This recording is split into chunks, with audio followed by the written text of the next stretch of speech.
tidak hanya saleh, tetapi penuh kasih.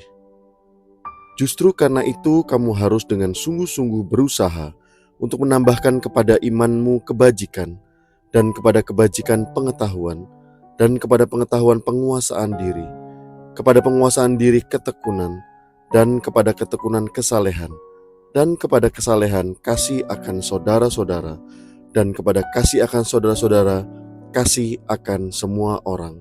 2 Petrus 1 ayat 5-7. Kesalehan adalah kehidupan yang diarahkan kepada Allah, yang mencerminkan kekudusan dan kasih Allah dalam setiap aspek kehidupan kita. Hal ini melibatkan pikiran, perkataan, perasaan, dan perbuatan yang menunjukkan keserupaan dengan Kristus. Kelahiran baru dan hidup baru dalam Kristus membawa kita keluar dari kehidupan lama dan dipisahkan dari dunia untuk menjadi milik Allah sepenuhnya, dengan tujuan memberitakan Injil Kerajaan-Nya dan hidup dalam budaya serta nilai-nilai Kerajaan Allah. Firman Tuhan hari ini mengingatkan kita bahwa sebagai orang percaya, kita harus mengembangkan dengan sungguh-sungguh iman kita. Ada tindakan aktif di dalam pertumbuhan rohani, karena sifat-sifat kesalehan tidaklah bertumbuh secara otomatis tanpa usaha kita yang tekun untuk mengembangkannya. Pertumbuhan dalam kesalehan adalah proses menjadi semakin serupa dengan Kristus, yang melibatkan transformasi dalam pikiran, karakter, dan perbuatan. Kita tidak sekadar hidup beriman kepada Kristus, tetapi sungguh-sungguh berusaha untuk menghidupi iman kita dengan gaya hidup yang baik, bijaksana, mampu menguasai diri, tekun dan setia, serta penuh kasih. Tidak saja kasih kepada saudara-saudara seiman, tetapi juga kasih kepada semua orang.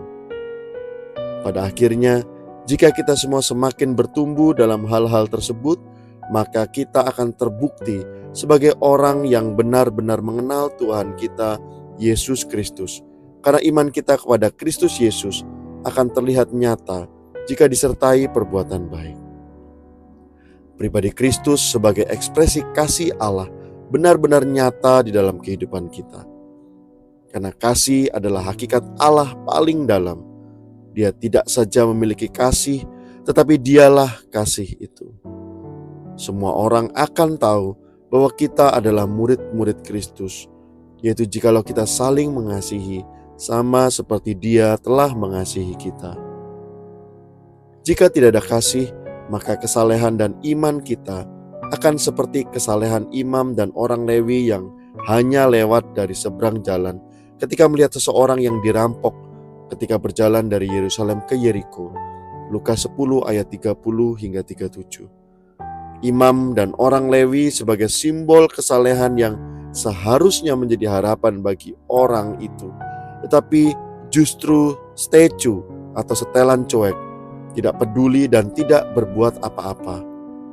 Namun orang Samaria yang dipandang sebelah mata tidak hanya menunjukkan kesalehan, tetapi juga memiliki kasih yang berlimpah-limpah. Bagaimana dengan kita?